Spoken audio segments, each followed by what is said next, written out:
दोस्तों नमस्कार, मैं प्रशांत कौशिक संवाद इंडिया के मंच पर आप सभी का हार्दिक स्वागत करता हूं, हार्दिक अभिनंदन करता हूं। देश में लोकसभा चुनाव का माहौल पूरी तरह से गर्म है, आप सभी जानते हैं। लगातार लोकसभा चुनाव को लेकर जो तमाम राजनीतिक दल हैं, अपने-अपने प्रयास कर रहे हैं कि 5 चरण के चुनाव के पश्चात जो उनके आने वाले 2 चुनाव के चुनाव में किस तरह की रणनीति को वे अमली जामा पहनाएँ, किस तरह की जो रणनीति है उसको आने वाले 2 चरण के चुनाव में वह अपनाकर अपनी जो राजनीतिक स्थिति है उसको और मजबूत कर लें। चाहे सत्ता पक्ष हो या विपक्षी पक्ष हो, दोनों पक्षी लगातार अपनी रणनीति को धार देने में लगे हुए हैं और अपनी जो पूरा जो उनकी बिसात है राजनीति की, उसको भी वे कहीं न कहीं पूरी तरह से एक नया अमली जामा पहनाने की कोशिश में तमाम तरह के प्रयास कर रहे हैं। और 5 चरण के चुनाव के पश्चात देश की राजनीति की दिशा और दशा किस तरह से सामने आ रही है, क्या लोग अनुमान लगा रहे हैं और राजनीतिक के जानकार इसको लेकर पूरा क्या समझ पा रहे हैं। इसी संदर्भ में हमारे साथ आज देश के बहुत ही वरिष्ठ पत्रकार हैं, जो लगातार अनेक वर्षों से पार्लियामेंट कवर करते रहे हैं। उनसे हम जानेंगे कि वर्तमान की राजनीतिक स्थिति देश की किस तरह की वह समझ पा रहे हैं। मैं उनका परिचय आप सभी से करा देता हूँ। हमारे साथ दिल्ली से बिलाल बजवाई जुड़े हुए हैं। अनेक वर्षों का उनका पत्रकारिता का अनुभव, बहुत ही सीनियर जर्नलिस्ट हैं और अनेक वर्षों से वह पार्लियामेंट कवर कर रहे हैं। इसलिए वह जानते हैं कि देश की राजनीति का चरित्र क्या है, राजनीति की शैली क्या है। तो उनसे जानेंगे वर्तमान जो राजनीतिक परिदृश्य है, किस दिशा में उन्हें ज़्यादा महसूस हो रहा है और कौन से ऐसे मुख्य रूप से ऐसे कौन से विषय हैं जो पूरी देश की राजनीति को वर्तमान में प्रभावित कर रहे हैं? बिलाल जी। देखिए प्रशांत जी, देश की राजनीति को ख़ास तौर से आप 2 भागों में रख सकते हैं। ख़ास तौर से इस चुनाव को, एक तो दक्षिण का राज्य है और एक उत्तर भारत जी। के राज्य। और जहाँ तक दक्षिण भारत के राज्यों की बात है, उस पर हम बाद में सवाल कर लेंगे, लेकिन मौजूदा माहौल जो उत्तर भारत का है, इसमें जिस तरह का पैटर्न देखने को मिल रहा है, वो बता रहा है कि अब सत्ता पक्ष कहीं न कहीं एक दबाव की स्थिति में है। जिस तरह से मौजूदा समय में भारतीय जनता पार्टी के नेताओं की, प्राइम मिनिस्टर, गृह मंत्री की और डाउन टू लाइन उनके सभी नेताओं की जो ज़बान बदली है, वो इशारा कर रही है कि भारतीय जनता पार्टी कहीं न कहीं दबाव में है, जिसके चलते वो एक ध्रुवीकरण का सहारा ले रही है। हालाँकि उनके पास 10 साल की नीतिगत कार्यक्रम थे, उनके पास 10 साल की ऐसी उपलब्धियाँ थी, उनके पास 10 साल के ऐसे कार्यक्रम थे जिसके माध्यम से वो चुनाव में जा सकते थे। लेकिन वो ये मौका चूक गए। वो फिर अपनी चिर परिचित शैली, जो भारतीय जनता पार्टी जिसके लिए जानी जाती है, ध्रुवीकरण की राजनीति, सांप्रदायिकता की राजनीति या हिंदू-मुस्लिम की राजनीति का जो एक उनका एक पुराना एक वैचारिक डीएनए है, उस पर चुनाव लड़ रही है। और अफ़सोस इस बात का होता है कि भारतीय जनता पार्टी प्रधानमंत्री नरेंद्र मोदी के नेतृत्व में जो काम किए हैं, चाहे वो लाभार्थी वर्ग है जिसको वो 80 करोड़ लोगों को राशन पहुँचा रहे हैं, देश के अंदर बड़े-बड़े हाईवेज़ बने, देश के अंदर विकास योजनाएँ लाई, देश के अंदर लोगों को सिलेंडर दिए गए, देश के अंदर गरीब लोगों के शौचालय बनवाए गए, विकास के बहुत सारे काम हुए और बहुत सारे एनआईटी, आईटी और ट्रिपल आईटी स्थापित किए गए। और ऐसे बहुत सारे स्टेट के अंदर बहुत सारी उपलब्धियाँ हैं जिनके माध्यम से वो महिलाओं की सुरक्षा का इश्यू है, चाहे लॉ एंड ऑर्डर के इश्यू है, इस पर चुनाव लड़ सकते थे। लेकिन वो इस चुनाव को विकास के मुद्दों पर ना लड़ के एक प्रोग्रेसिव राजनीति के मुद्दों पर ना लड़ के वो एक सीधे-सीधे धार्मिक मुद्दों पर आ गए। ये बहुत अफ़सोस की बात है। और भारतीय जनता पार्टी के पास मोदी के कार्यकाल के 10 साल एक सुनहरा मौका था, जब वो अपने अपनी नीतियों को लेकर, अपने कार्यक्रमों को लेकर, अपनी योजनाओं को लेकर, अपने विकास के कार्यक्रम को लेकर जनता के पास जा सकते थे और इस पे चुनाव लड़ते। और उन पर जो एक ये बदनुमा दाग है कि वो हमेशा हिंदू-मुस्लिम करते हैं, वो ध्रुवीकरण की राजनीति करते हैं। इससे भी वो अपना दामन पाक कर सकते थे, लेकिन बदकिस्मती की बात है, वो इसमें चूक गए। लेकिन बिलाल जी मैं आपको ठोकूँगा इसमें कि जैसा आपने कहा कि सांप्रदायिक ध्रुवीकरण की राजनीति का जो वैचारिक उनका एक फ़ॉर्मूला रहता है। लेकिन अभी प्रधानमंत्री जी ने बहुत सारे इंटरव्यू दिए हैं अभी टीवी मीडिया को और उसमें एक इंटरव्यू में उन्होंने कहा कि अगर मैं हिंदू-मुसलमान कर दूँ, मैं सार्वजनिक जीवन में मैं नहीं रहूँगा। मतलब इस तरह से उन्होंने स्टेटमेंट दिया है। लेकिन उसके बावजूद भी तमाम तरह के बयान चुनावी मंचों पर उनके ऐसे आए हैं, एक जो सांप्रदायिक रूप से वो है तो ध्रुवीकरण वाली राजनीति है उसको आते हैं। इसके पीछे कौन-सी सोच है ऐसी, कौन से ऐसे कारण हैं जो उन्हें मजबूरी में ये सब करना पड़ रहा है? और जैसा आपने कहा विकास की बात है आपने बहुत सारी कही। कौन-कौन सी उपलब्धियाँ सरकार गिना सकती थी, उन्हें वह नहीं गिना रही है। तो क्या रीज़न है इसके पीछे? देखिए रीज़न्स तो बहुत सारे हैं। एक तो आपने ये कहा कि प्राइम मिनिस्टर ने ये कहा है कि वो हिंदू मुस्लिम की राजनीति नहीं करते, और फिर आप ही ये वाली बात बता रहे हैं कि उनके ऐसे सारे बयान मौजूद हैं जिससे ये साफ प्रतीत होता है कि वो सीधे-सीधे ध्रुवीकरण और सांप्रदायिकता की या फिर हिंदू मुस्लिम राजनीति की भाषा बोल रहे हैं। तो इसमें तो दो राय नहीं कि प्राइम मिनिस्टर की जो भाषा है वो आम लोगों तक पहुंच रही है। अब आप सवाल ये उठता है कि ऐसा क्या वजह है कि उसके उसके लिए उनको ये मीन सांप्रदायिकता का मीन ये एक आवरण ओढ़ना पड़ता है, ये सांप्रदायिक ज़बान बोलनी पड़ रही है। देखिए, इसकी कोई ज़रूरत नहीं है। अगर अगर संघ उनका जो एक वैचारिक दृष्टिकोण रखने वाला एक संगठन है संघ, या भारतीय जनता पार्टी के नेता ये डिसाइड कर ले कि हमें हिंदू मुस्लिम करना ही नहीं है, तो फिर कोई ताकत नहीं है कि आप हिंदू मुस्लिम पे लड़ें। लेकिन एक होता क्या है, आपका आपका जो एक ओरिएंटेशन होता है, आपका जो एक विचार होता है, जिस जिस विचार को लेकर आप राजनीति में बढ़ते हैं, जिस विचार को लेकर आप एक इस भारतीय जनता पार्टी के अंदर आते हैं और उस वैचारिक दृष्टिकोण के माहौल में पलते पलते फूलते हैं, तो ये वो माहौल है तो एक मजबूर करता है।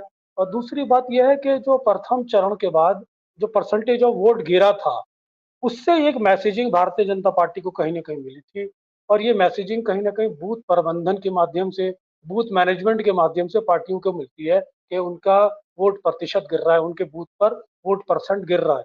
तो उसका एक रिपरकशन मैं देखता हूँ, जिसकी वजह से उन्होंने अपने कार्यकर्ताओं में को ऊर्जान्वित करने के लिए, अपने संगठन को गैल्वेनाइज़ करने के लिए, थोड़ा उनको उनके अंदर उत्साह लाने के लिए, थोड़ा वातावरण को पोलराइज़ करने के लिए, अ, वा वातावरण के अंदर थोड़ा तड़का लगाने के लिए ये सब इस टैक्टिस या ये भाषा का इस्तेमाल किया, ताकि माहौल के अंदर एक गर्मी आए, लोग लोग एक एक थोड़ा थोड़ा सा तीर हो या थोड़े से लोग पोलराइज हों और वोट करने निकले। तो ये एक वजह मानी जा रही है आम तौर पर, और बाकी तो भारतीय जनता पार्टी इस तरह की भाषा बोलने के लिए जानी जाती है।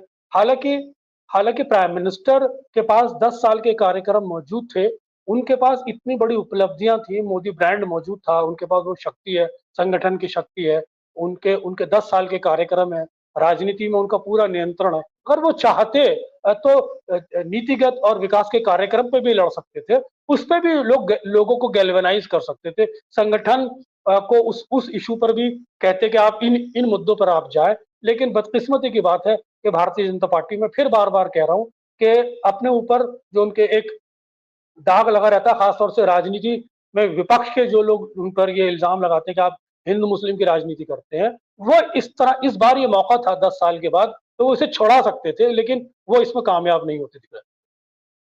जी, जी, जी। अच्छा सर, आपने कहा कि जो विपक्ष की राजनीति को आप लगातार पार्लियामेंट कवर करते हैं, आप विपक्ष को भी उनकी जो राजनीति को बखूबी समझते हैं और पिछले 10 साल में विपक्ष की किस तरह से राजनीतिक शैली रही है, आपने बड़े करीब से उन्हें देखा है वहाँ पर।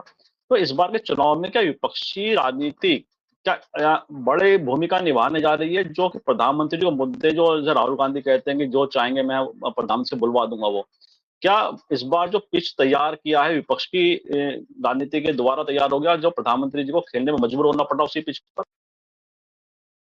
देखिए, ये पिच वगैरह वाली बात है तो एक एक ओल्ड टर्मिनोलॉजी है, एक पुरानी टर्मिनोलॉजी है, ये पुराने जी, व्याख्यान है। जी। दरअसल अगर आप मैं देखिए मैं विपक्ष का मैं क्यों समर्थक हूँ? क्योंकि मैं लोकतंत्र के अंदर विपक्ष की मजबूती को इसलिए ज़रूरी मानता हूँ क्योंकि राजनीति के ये ऐसे 2 पहिए हैं, पक्ष-विपक्ष। अगर इसके अंदर विपक्ष कमज़ोर हो जाता है तो देश के सत्ता पक्ष का जो एक नियंत्रण है, तो वो कहीं न कहीं खो जाता है। जो सत्ता पक्ष से जो जनता अपेक्षा करती है, कसौटी पे कसने के लिए, तो वो उसके लिए हमारे लोकतंत्र में जो विपक्ष की मजबूती है, उसका होना ज़रूरी है ताकि वो सत्ता पक्ष पर अंकुश लगा सके और उनको मुद्दों पर, उनको नीतियों पर कस सके। इसलिए मैं विपक्ष की राजनीति का समर्थक हूँ। ऐसे बहुत सारे मुद्दे भी होते हैं जहाँ मैं सत्ता पक्ष का भी समर्थक हूँ। अगर ऐसे कोई कार्यक्रम बनाए गए, नीतिगत प्रोग्राम्स आते हैं जो जनहित के लिए ज़रूरी हैं या समाज के लिए ज़रूरी है, उनका भी स्वागत किया जाना चाहिए। पॉज़िटिव बिल्कुल। भी बहुत सारे प्रोग्राम्स होते हैं सरकार के, उसका भी स्वागत किया जाना चाहिए। लेकिन ज अगर आप ओवरऑल परिदृश्य पे अगर आप नज़र डालें, तो आप देख सकते हैं कि विपक्ष को कमज़ोर कर चुनाव लड़ना कोई बहुत लोकतंत्र में एक अच्छी परिपाटी नहीं माना जाता। विपक्ष की आर्थिक नसबंदी करके चुनाव लड़ना कोई अच्छी परिपाटी नहीं माना जाता। विपक्ष के नेताओं को जेल में डालकर चुनाव लड़ना कोई अच्छी परिपाटी नहीं माना जाता। लोग भारत के अंदर इसको पसंद नहीं करते। तो पिछले पिछले 10 सालों के अंदर हमने देखा है कि विपक्ष के नेताओं के साथ जो कुछ हुआ है, जिस तरह से उनको उन पर एजेंसियों ने जिस जिस तरह से उनके साथ व्यवहार किया है, या सत्ता पक्ष ने उनके साथ जो व्यवहार किया है, चाहे उसमें किसान हो, चाहे उसमें मुख्यमंत्री हो, चाहे विपक्ष के बड़े-बड़े नेता हों, चाहे सिविल सोसाइटी के लोग हों, इनके साथ जो व्यवहार है सत्ता पक्ष का, वो लोकतांत्रिक रूप से कहीं न कहीं एक पॉजिटिव या सकारात्मक भाव नहीं रखता। इसलिए इसलिए इसका एक रेज़लमेंट पब्लिक में डेवलप होता है। इसलिए लोग के अंदर कहीं न कहीं एक बेचैनी महसूस होती है। इसलिए लोग मुद्दों को तरफ आकर्षित होते हैं। 10 साल के अंदर जिस तरह से बेरोज़गारी बढ़ी है, जिस तरह से लोगों के अंदर एक महँगाई को लेके दबाव महसूस किया जा रहा है, जिस तरह से पेपर लीक के मुद्दे हैं, जिस तरह से आई मीन जो आर्मी वाली योजना है, अग्निवीर। कौन सा अग्निवीर योजना है, वो सारे मुद्दे हैं, या जिस तरह से किसानों ने आंदोलन चलाए अपनी अपनी अपनी अपने आई मीन उचित मूल्यों को लेकर, या जिस तरह से किसानों के साथ व्यवहार किया गया, जो गोलियां चलाई गई, इन सब से सरकार बच बच सकती थी। इन सबको सरकार बहुत एक टैक्टफुली हैंडल कर सकती थी। इन सबको सरकार एक एक नीतिगत रूप से एक बिल लाकर या एक आश्वासन देकर एड्रेस कर सकती थी, लेकिन ये ऐसा नहीं देखने को मिला। तो कहीं न कहीं पक्ष विपक्ष का जो झगड़ा है, वो लोकतांत्रिक मूल्यों को लेके भी है, मुद्दों को लेकर भी है। इसका एक भाव ज़मीन पर आता है, जिसकी वजह से मुद्दे प्रासंगिक हो जाते हैं और लोग मुद्दों को प्राथमिकता देने लगते हैं। वहीं बहुत सारी जगह इस समय देखने को मिल रहा है, एक कास्ट फैक्टर भी बहुत बहुत इम्पोर्टेंट हो गया। कास्ट लाइन पे भी चुनाव चला गया। जो 10 साल की एंटी इनकम्बेंसी थी, उसके खिलाफ भी बहुत सारा चुनाव देखने को मिल रहा है। तो ये सारे प्रॉब्लम्स हैं। अब प्राइम मिनिस्टर अपनी अपने ब्रांड वैल्यू के चलते इसको किस तरह से पुल कर पाते हैं, या मुद्दे हावी पड़ेंगे, या प्राइम मिनिस्टर की ब्रांड वैल्यू या प्रधानमंत्री की जो छवि है वो इन पर हावी पड़ेगी। ये देखने वाली बात। हर चरण का अपना एक मिजाज है, हर चरण की अपनी एक आई मीन अपनी एक राजनीति है, हर चरण का अपना एक मैनेजमेंट होता है, क्योंकि चुनाव पूरे देश में हो रहा है, बहुत सारे राज्यों में हो रहा है। कुछ कुछ सीटों पर हर राज्य की चुनाव संपन्न होता है।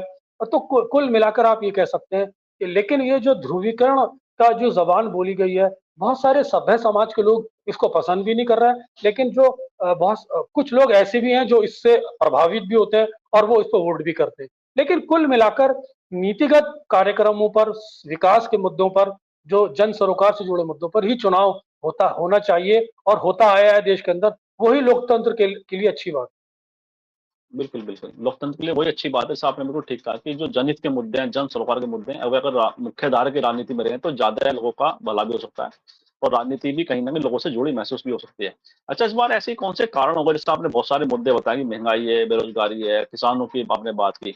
लेकिन अगर राष्ट्रीय फलक की बात करें, पूरे राष्ट्रीय परिप्रेक्ष्य की बात करें, तो ऐसे कोई राष्ट्रीय मुद्दा पूरी राजनीति को प्रभावित नहीं कर पा रहा है इस बार, और लोकल मुद्दे, जैसे आपने कहा कि लोकल मुद्दे इस बार ज़्यादा हावी हैं, या जातिगत समीकरण कहीं न कहीं हावी होते दिखाई देते हैं, क्षेत्रीय राजनीति हावी होती दिखाई देती है। तो उसके पीछे कौन-सा मुख्य कारण आप देख पा रहे हैं?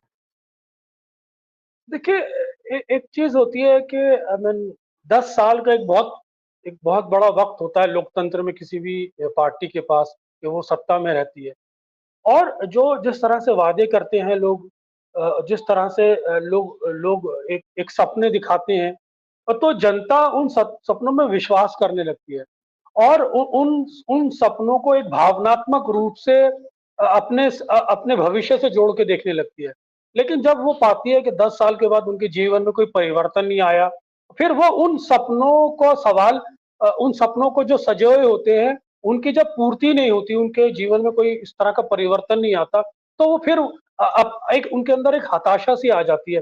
वो हताशा को लेकर जीने लगते हैं और फिर वो उनका जो गुस्सा होता है या उनकी नाराज़गी होती है या उनका जो सेंटीमेंट होता है, वो सवाल सरकार से करने लगते हैं कि साहब आपने वादे किए थे, आपने हमारे जीवन में परिवर्तन की बात कही थी, आपने हमें एक सुनहरे ख्वाब दिखाए थे, लेकिन ऐसा हमारे जीवन में कुछ होता दिखाई नहीं पड़ रहा। तब वो जनता के प्रति नाराज़गी पैदा होती है और यही एंटी इनकम्बेंसी का भाव कहलाता है, यही सत्ता विरोधी लहर कहलाती है। हालाँकि ये बात ठीक है कि 80 करोड़ लोगों को राशन दिया जा रहा है देश के अंदर, उनको उनके बहुत सारी स्वास्थ्य से जुड़ी हुई योजनाएँ चलाई जा रही हैं, उनसे जुड़े हुए प्रधानमंत्री आवास योजना के तहत लोगों को गरीब लोगों को आवास भी दी जा रहे हैं। लेकिन मैं ये व्यक्तिगत रूप से समझता हूँ कि ये जीवन जीने के लिए जरूरी नहीं है। ये एक टेम्परेरी अरेंजमेंट तो हो सकता है। आदमी के जीवन में परिवर्तन तभी आता है जब उसका उसका जीवन कहीं ना कहीं एक ऐसे इस तरह से परिवर्तित हो ताकि उसको रोजगार मिले, या वो अपनी शैक्षणिक स्तर में मीन बढ़ोतरी में फील करे, या महंगाई के दबाव को कम महसूस करे। महंगाई के दबाव उसी समय भी महसूस कम हो सकता है जब उसके पास रोजगार हो सकता है, या तो उस कंडीशन में वो महंगाई को झेल सकता है, या फिर बेरोजगार रह के तो महंगाई उसको एक उस पर एक मानसिक रूप से भी प्रहार करती है। तो ये सारे फैक्टर्स हैं जिसके चलते पब्लिक के अंदर एक एक रेजनमेंट पैदा होता है, पब्लिक एक उदासी महसूस करती है, और फिर वो जनता सरकार से जो अपेक्षा उसकी थी, उसका वो दिल टूट जाता है, मन टूट जाता है, और फिर वो मुंह मोड़ने लगती है, फिर अपने आप को सरकार से या अपने नेताओं से अपने आप को दूर करने लगती है। यही वो फैक्टर है जिसकी वजह से प्रतिशत ऑफ वोट भी गिरता है। और इस प्रतिशत ऑफ वोट को गिराने के को मेंटेन करने के लिए चुनाव आयोग भी कोशिश करता है, सरकारें भी कोशिश करती हैं, प्रचार किया जाता है, और किसी हद तक ध्रुवीकरण का भी सहारा लिया जाता है। अगर इसमें कामयाब हो जाता है तो सरकार को फायदा मिलता है, और अगर सरकारें कामयाब नहीं होती तो फिर गेंद विपक्ष के पाले में होती है, फिर विपक्ष को लाभ मिलता है। जी, जी, जी, जी। बिल्कुल ठीक कहा आपने कि जिस तरह की परिस्थितियाँ होती हैं, विपक्ष भी लाभ ले सकता है। लेकिन बात ये आती है, अगर चुनाव से पहले की अगर बात करें कि जिस तरह से विपक्षी दलों का जो इंडिया गठबंधन बना था, उसमें तमाम तरह के विरोधाभास भी पैदा हुए थे। जब नीतीश कुमार इंडिया गठबंधन से लगा हुए थे, तो लगा तो कहीं न कहीं एक दिशाहीन विपक्षी गठबंधन हो सकता है। लेकिन जैसे समय चुनाव के नज़दीक आया, चुनाव का दौर जैसे-जैसे चलता रहा, उसमें विपक्षी दलों का गठबंधन, इंडिया गठबंधन एक बड़ी ताकत के रूप में महसूस होने लगा है। और जिस तरह से अखिलेश यादव और राहुल गांधी कुछ रैलियों में जो अपार जनसमूह दिखाई दिया, बड़े समर्थकों का एक बड़ा भागीदारी इसके अंदर दिखाई दी। और विभिन्न प्रदेशों में भी हम देख रहे हैं कि एक बड़ा समूह जन समर्थन इंडिया गठबंधन की रैलियों में आ रहा है। तो उससे क्या इंडिया गठबंधन एक बड़ी ताकत के रूप में उभरता इस चुनाव में आ रहा है? क्या लगता है आपको? देखिए, जहाँ तक रैलियों का सवाल है, रैलियाँ यकीनन एक सेंटिमेंट का प्रदर्शन तो करती हैं, एक भावनाओं का तो प्रदर्शन करती हैं। ख़ास तौर से इस वक़्त जिस तरह से उत्तर प्रदेश की आपने बात की, तो उत्तर प्रदेश के अंदर समाजवादी पार्टी और कांग्रेस का एक गठबंधन है। तो उन उन पार्टियों के कार्यकर्ता भी आते हैं, जो लोग चुनाव लड़ते हैं, जिस क्षेत्र में रैलियाँ होती हैं, वो उसमें जो चुनाव लड़ने वाले व्यक्ति होते हैं, वो भी पब्लिक को गैल्वेनाइज़ करके आते हैं। एक संदेश देने के लिए अच्छे प्लेटफ़ॉर्म होते हैं। लेकिन ये मान लेना कि सिर्फ रैलियों के माध्यम से ही परिवर्तन हो जाएगा, इसको मैं एक वन साइडेड नहीं मानता। मैं ये मानता हूँ कि लोग माइंडसेट क्या किस तरह से काम कर रहा है, लोग सोच किस तरह से रहे हैं, लोग क्या अपनी जीवन की प्राथमिकताओं को, अपने मुद्दों को प्राथमिकता दे रहे हैं, या फिर या फिर वो किसी तरह भी ध्रुवीकरण के मुद्दों में फिर प्रभावित हो रहे हैं, या फिर वो माया जाल में फिर फंसना चाहते हैं। ये इस तरह का माइंडसेट डिपेंड करता है कि लोगों का माइंडसेट किस ग्राउंड पे क्या काम कर रहा है, वो किस ज़हन से सोच रहे हैं। अगर अगर लोगों का ज़हन इस बार अपनी प्राथमिकताओं पर है, अपनी अपनी समस्याओं को लेकर है, अपने अपने अंदर अपने सामाजिक परिवर्तन की तरफ वो सोच रहे हैं, तब तो ये विपक्ष का की रैलियों का संदेश जो दूर तक जा रहा है प्रभावी भी होता है। लेकिन अक्सर ये भी होता है कि लोग रैलियों में तो आ जाते हैं लेकिन वोट भी नहीं करते। तो दोनों तरह से काम करता है। ये बुनियादी तौर पे ये देखना ज़रूरी है कि सेंटिमेंट क्या काम कर रहा है ग्राउंड पर। सेंटिमेंट की जो ग्रेविटी है, उसका जो प्रभाव है, लोग सोचने का दृष्टिकोण क्या है, वो बहुत महत्वपूर्ण है। उससे ज़्यादा बेहतर पता लगाया जा सकता है कि लोग रुझान क्या है, वो परिवर्तन चाहते हैं या मौजूदा सरकार के साथ ही रहना चाहते हैं। लेकिन मौजूदा समय में जिस तरह से कास्ट फैक्टर काम कर रहा है, जिस तरह से संविधान बचाओ का नारा काम करता हुआ दिखाई पड़ रहा है, और तो ये सारी चीज़ें एक सिम्पटम्स ही बता रहे हैं कि एक परिवर्तन की आहट तो ज़रूर है, लेकिन दूसरी तरफ ध्रुवीकरण भी है, दूसरी तरफ प्रधानमंत्री के एक स्टॉलवर्ड चेहरा भी है। तो इसके अंदर एक चुनाव आके फँस गया है। तो अब ये देखना है कि सेंटिमेंट किधर जाके झुकता है, किधर जाके सेटल होता है। अगर सेंटिमेंट विपक्ष के भाव के साथ सेटल होता है तो फिर विपक्ष मजबूत है। ये अगर सेंटिमेंट ध्रुवीकरण की तरफ चला जाता है, या प्राइम मिनिस्टर की छवि पर चला जाता है, मोदी की छवि पर चला जाता है, भले ही उनके मेंबर ऑफ पार्लियामेंट के खिलाफ एंटी इनकम्बेंसी है, तब सत्ता पक्ष फिर भारी पड़ जाता है। तो देखना है कि ग्राउंड पे सेंटिमेंट किधर जाके सेटल होता है। अगर ग्राउंड का सेंटिमेंट व्यवहारिक मुद्दों पर काम कर रहा है, तब तो विपक्ष को फायदा मिल जाएगा। और ग्राउंड का सेंटीमेंट ध्रुवीकरण की तरफ चल रहा है, तब भारतीय जनता पार्टी का पलड़ा भारी। देखने वाली बात यह है कि ग्राउंड पर क्या सेंटीमेंट है। तो पूरा देश है, इसमें बिल्कुल। चुनाव हो रहे हैं, हर तरह का भाव महसूस होता है। एक लोकसभा सीट के पर भी आप देख सकते हैं कि 20 16 से 17 लाख से लेके 20-22 लाख तक की कॉन्स्टिट्यूंसी का वेरिएशन पूरे हिंदुस्तान में देखा जा सकता है। तो एक लोकसभा सीट पर ही बहुत मुश्किल हो जाता है प्रिडिक्ट करने को कौन जीत रहा है और कौन हारा है। समीकरण इस तरह के फंस जाते हैं। परसेंटेज ऑफ पोलिंग पे भी डिपेंड करता है, फिर लोकल फैक्टर पे भी डिपेंड करता है, पर्सनैलिटीज पे भी डिपेंड करता है, फिर मैनेजमेंट पे भी डिपेंड करता है। तो ये सारी चीजें हैं। कुल मिलाकर इसका जवाब तो सही मायनों में आई मीन जब मिल पाएगा, जब हम हमारे बक्से खुलेंगे, सही। ईवीएम की काउंटिंग होगी। लेकिन कुल मिलाकर हम भाव महसूस कर सकते हैं कि भारतीय जनता पार्टी अपने पुरानी परफॉर्मेंस के लिए जूझ रही है, एक दबाव में जरूर चुनाव लड़ रही है। जी, जी, बिल्कुल ठीक कहा कि सेंटिमेंट्स का बड़ा रोल है और कौन-सी पार्टी उन सेंटिमेंट्स को अपने पक्ष में कर पाएगी, यही 4 जून को पता चलेगा। लेकिन अगर प्रधानमंत्री मोदी जी की अगर पूरी राजनीतिक यात्रा को देखें, जिससे अब जब से अब मुख्यमंत्री रहे गुजरात के अंदर और 10 साल से प्रधानमंत्री भी हैं, तो अगर चुनाव देखें उनकी जो राजनीतिक यात्रा कर रहे हैं, क्या इस बार का चुनाव सबसे ज़्यादा उनके लिए कठिन साबित हो रहा है? देखिए, मैंने कहा कि प्राइम मिनिस्टर के सामने जो सबसे बड़ी चुनौती है कि वो तीसरी बार सत्ता में आना चाहते हैं। और कोई भी प्राइम मिनिस्टर पंडित जवाहरलाल नेहरू के बाद देश के अंदर तीसरी तीसरी बार से ज्यादा प्रधानमंत्री नहीं बन पाया। प्राइम मिनिस्टर पंडित जवाहरलाल नेहरू 16 साल रहे। अब उसको ये दोहराना चाहते हैं अब नरेंद्र मोदी जी। तो ये बहुत बड़ी उपलब्धि हो गया। इंदिरा गांधी भी 77 के बाद चूक गई थी। तो आप समझ सकते हैं कि बीच में गैप हो गया था। लेकिन कंटिन्यूटी में प्रधानमंत्री नरेंद्र मोदी जी अगर इस कंसेक्यूटिव इस विक्ट्री को हाथ प्राप्त कर लेते हैं, तो यकीनन उनका एक स्टेचर हिंदुस्तान में नहीं पूरी दुनिया में बन जाएगा। लेकिन अगर चूक जाते हैं तो ये भी एक सवाल खड़ा करेगा। फिर वो internal contradiction Bharatiya Janata party के उभर के आ सकते हैं। भारतीय जनता पार्टी के अंदर भी इंटरनल बहुत ज्यादा कॉन्ट्रडिक्शन है। फिर विपक्ष के साथ जो पिछले 10 सालों में हुआ है, वो एक रिएक्शनरी पॉलिटिक्स भी सामने आ सकती है।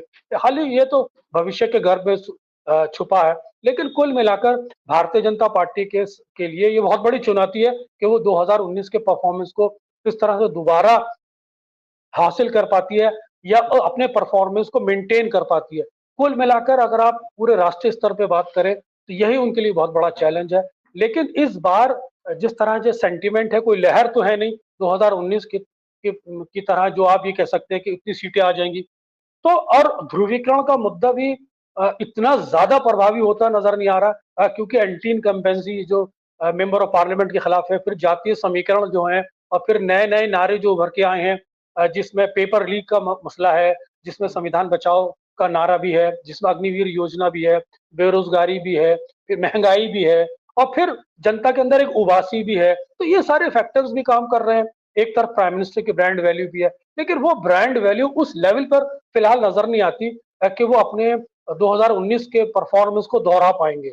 ये बात अलग है कि ग्राउंड पे अगर ध्रुवीकरण काम कर गया, तो फिर तो उस कंडीशन पे तो आप ये कह सकते हैं कि हाँ दोबारा वो परफॉर्मेंस दोहरा सकते हैं। लेकिन जिस तरह से क्षेत्रीय दलों की परफॉर्मेंस रही है इस पूरे देश के अंदर, चाहे वो दक्षिण के राज्यों में देख लें, चाहे उत्तर के राज्यों में देख लें, और फिर भारतीय जनता पार्टी के साथ सबसे बड़ा ड्रॉबैक ये है कि वो अपना सैचुरेशन लेवल प्राप्त कर चुके हैं। अब जो कुछ है उनको घटना ही है, उससे ज्यादा वो नहीं जा सकते। और इस पूरी कोशिश के अंदर उनका जो भी घाटा है वो इंडिया गठबंधन में ही ट्रांसफर होगा, क्योंकि चुनाव पूरे देश में बाइपोलर है। तो भारत भाजपा का घाटा जो कुछ भी होगा वो इंडिया गठबंधन का ही लाभ है। जी, जी, बिल्कुल, बिल्कुल। अच्छा, जैसा आपने कहा कि जो पूरा जो इंडिया गठबंधन के मतलब कहीं न कहीं वो है पूरी जो अगर लॉस होता है बीजेपी को, तो इंडिया गठबंधन को लाभ होगा। अगर हम उत्तर भारत की बात करें और दक्षिण भारत की बात करें, दोनों की राजनीति का जो पैटर्न कुछ अलग दिखाई देता है। बीजेपी जहाँ लगातार उत्तर भारत की राजनीति में एक बड़ा प्रमुख रूप से अपनी भूमिका लगातार अनेक वर्षों से निभा रही है और तमाम प्रयास के बावजूद दक्षिण भारत में वह उतनी पकड़ मजबूती से अपनी स्थायित्व नहीं दे पाई उन चीजों को। चाहे कर्नाटक में हालांकि सरकार बनी, उनके लोकसभा सदस्य भी वहां से चुन के आए, लेकिन इस बार कहीं ना कहीं नुकसान का अंदेशा उन्हें कर्नाटक में भी बताया जा रहा है। तो ऐसे में दक्षिण भारत की राजनीति में ऐसे कौन से मुख्य कारण है जो बीजेपी को लगातार वहां पे उतनी सफलता नहीं मिल पा रही जितनी वह वहां चाहते हैं? इसके पीछे कौन से ऐसे मुख्य कारण आप देख पाते हैं?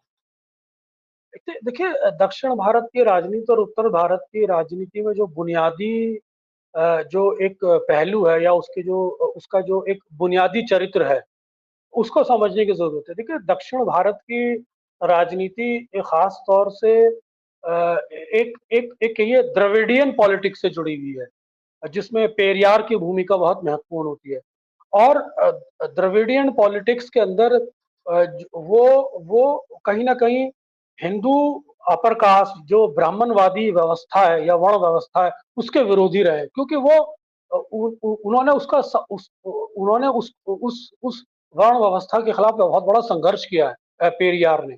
और उन्होंने उन्होंने अपनी अपनी जो अपनी जो कहीं कहीं सामाजिक, आर्थिक और शैक्षणिक अवस्था के लिए इस वर्ण व्यवस्था को ही जिम्मेदार माना है। इसलिए एक तो हिंदूवादी राजनीति के खिलाफ है, प्लस दक्षिण के राज्य हिंदी भाषा के भी विरुद्ध में खड़े रहते हैं। या तो वो दक्षिण के अपने एक पारंपरिक कल्चर को पसंद करते हैं या अपनी अपनी भाषाओं को पसंद करते हैं। और दूसरी बात यह है कि के राज्यों में जो शिक्षा का स्तर है वो भी उत्तर भारत के स्तर से कहीं ज्यादा लोग शिक्षित हैं और बहुत जल्दी हिंदू मुस्लिम ट्रैप में नहीं फंसना चाहते। वो अपने शैक्षणिक स्तर को ज्यादा प्रेफरेंस देते हैं। वहीं दक्षिण भारत के राज्यों में पॉपुलेशन कंट्रोल भी उत्तर भारत के राज्यों के मुकाबले बहुत अच्छा है। तो कुल मिलाकर दक्षिण भारत के राज्यों में जो क्षेत्रीय दल हैं उनकी भी महत्वपूर्ण भूमिका रही है। क्योंकि क्षेत्रीय दलों के अंदर खास तौर से डीएमके अगर आप बात करें, तमिलनाडु की पार्टी, वो पेरियार आंदोलन की ही उपज मानी जाती है। करुणानिधि जो थे वो एक पेरियार आंदोलन के ही भाव से उपजे हुए नेता थे। वहीं एआईडीएमके की अगर आप बात करें, तो वो एक एक एक पार्टी जरूर है वहां पर, लेकिन वो भी कहीं ना कहीं एंटी द्रविडियन या भारतीय जनता पार्टी के जो हिंदुत्व की राजनीति के भाव से पॉलिटिक्स नहीं करती। वो दक्षिण के जो बुनियादी मुद्दे हैं उनके उनके भाव से राजनीति करती है। और वो उत्तर भारत की राजनीति पार्टियों से अपने आप को बचा के रखती है। वो महसूस करती है कि जो दक्षिण का भाव है कि उत्तर भारत की जो विरोधी भाव है, अगर हम इनके साथ समझौता करते हैं तो उसका प्रभाव हम पे भी आएगा। तो ये बुनियादी वजहें हैं जिसकी वजह से भारतीय जनता पार्टी को एक संघर्ष करना पड़ता है और वहां पर पैर जमाने में मुश्किल आनी पड़ती है। ये बात ठीक है कि कर्नाटक के अंदर पिछली बार भारतीय जनता पार्टी स्टेट में थी, लेकिन बहुत बुरी तरह हारी, क्योंकि वहां पर वो बुनियादी मुद्दों को एड्रेस नहीं कर पाई। जो बुनियादी समस्याएं जनता की उसको एड्रेस नहीं कर पाई। उन्होंने वहां पर भी जो उत्तर भारत का जो मॉडल है ध्रुवीकरण का, उसको एक सामाजिक स्तर पर उतारने की कोशिश की, जिसके खिलाफ जनता ने उनके खिलाफ विरोध किया। यही काम तेलंगाना में आप देख सकते हैं। जो केसीआर हैं, के तेलंगाना में के चंद्रशेखर राव हैं और उनकी बेटी कविता राव हैं। तो वो भी किसी तरह भी, पहले तो एक मूड था कि वो भारतीय जनता पार्टी से समझौता करना चाहते थे, लेकिन जिस तरह से कांग्रेस ने तेलंगाना में कम बैक किया, उसके बाद उन्होंने भी हाथ खींच लिए। और फिर कविता के साथ जो एक सरकार ने जिस तरह से उन पर एफआईआर की केजरीवाल के उस इशू पर, शराब नीति के मामले पर, उस पर भी उनका एक विरोध है। तो कुल मिलाकर वहां पर भी एक दिक्कत वाली बात है। केरल में भारतीय जनता पार्टी बहुत समय से संघर्ष कर रही है, अभी तक उसमें कामयाब नहीं हो पाई है। रहा बीजू जनता दल उड़ीसा की बात, उड़ीसा में कुछ थोड़े बहुत परफॉर्मेंस की उम्मीद है भारतीय जनता पार्टी की। आंध्रा की अगर आप बात करें, आंध्र प्रदेश में, तो आंध्र प्रदेश में जो बुनियादी जो क्षेत्रीय दल हैं, चंद्रशेखर राव हैं या आपका रेड्डी ब्रदर्स है, उन्हीं के बीच में मुख्य रूप से चुनाव है। तो तीसरे कोण की भी वहां कोई बहुत बड़ी गुंजाइश नहीं है। तो हाँ, कांग्रेस एक पारंपरिक पार्टी रही है, पुराना उसकी जड़ें वहां मौजूद है। तो दक्षिण से कांग्रेस को एक एडवांटेज है और इसके लिए इसी वजह से माना जा रहा है कि एक एक जो इस लोकसभा चुनाव में जो कांग्रेस को बहुत बड़ी आशा है वो दक्षिण राज्यों से ही है। और जो थोड़ा बहुत जो एडवांटेज वो हर स्टेट में उत्तर भारत से प्राप्त कर रही है, वो कुल मिलाकर और कांग्रेस एक फाइट में नजर आ रही जी, जी। आपने बड़े इस तरह से अच्छी व्याख्या की पूरे दक्षिण भारत की राजनीति की दिशा और दशा क्या, किस तरह से दक्षिण भारत की राजनीति रिएक्ट करती है उत्तर भारत की राजनीति की तुलना में। तो अगर पूरी अगर बात करें सामाजिक न्याय की, आपने पेरियार जी की बात की, किस तरह से वहाँ पे आंदोलन रहे सामाजिक न्याय के। अगर हम उत्तर भारत में देखें, इस समय लगातार जो जातीय जनगणना है या कास्टिज़्म की बात है, लगातार सामाजिक न्याय की बात है, उत्तर प्रदेश है, बिहार है, बड़ी मुखरता के साथ इन पूरे चुनाव को प्रभावित कर रही हैं। तो ऐसे में पूरी जो अगर पूरे देश की बात करें राजनीतिक रूप से, जिस तरह से राहुल गांधी या तेजस्वी यादव हों, अखिलेश यादव हों, एक बड़ी भूमिका कहीं दिखाई दे रहे हैं। तो सामाजिक न्याय का जो मुद्दा है, क्या पूरी राजनीति को एक दिशा में ले जाने में सफल होता दिखाई देता है इस बार? देखिए, जहाँ तक सामाजिक न्याय की बात है, सामाजिक सरोकार की बात है, जातीय जनगणना की बात है, तो यकीनन कांग्रेस ने इसको अपने मैनिफेस्टो पे ज़रूर लिया है। लेकिन कांग्रेस के लिए दिक्कत क्या है कि ये जातीय गणना वाली बात है जो पिछड़ों और दलितों को जो वंचित समाज है या ईबीसी समाज है, उसको जो समाज के अंदर भागीदारी देने वाली बात है, ये मुद्दा राष्ट्रीय स्तर पर किसी राष्ट्रीय पार्टी ने पहली बार अडॉप्ट किया है। भारतीय जनता पार्टी हमेशा से जातीय जनगणना का विरोध में रही है और कांग्रेस ने इसको मैनिफेस्टो पे लाकर अपनी एक दूरगामी राजनीति का एक रोड मैप लोगों के सामने रखा है, जो जो एकदम तो असरअंदाज नहीं होता नजर आता, लेकिन लॉन्ग टर्म पे जिस तरह से राहुल गांधी ने जातीय जनगणना की मुद्दे को, जातीय जनगणना की बात को और जिस संकल्प के साथ, जिस संघर्ष के साथ खुलेआम लोगों के अंदर इसको इसको लागू करने की बात की है, वो एक विश्वास जरूर पैदा करता नजर आ रहा है राहुल के प्रति, कांग्रेस के प्रति उसका एक सकारात्मक भाव है। लेकिन अगर आप समाजवादी पार्टी की बात करें तो समाजवादी पार्टी के जो मुखिया हैं अखिलेश और मुलायम सिंह यादव, ये ओबीसी पृष्ठभूमि से आते हैं।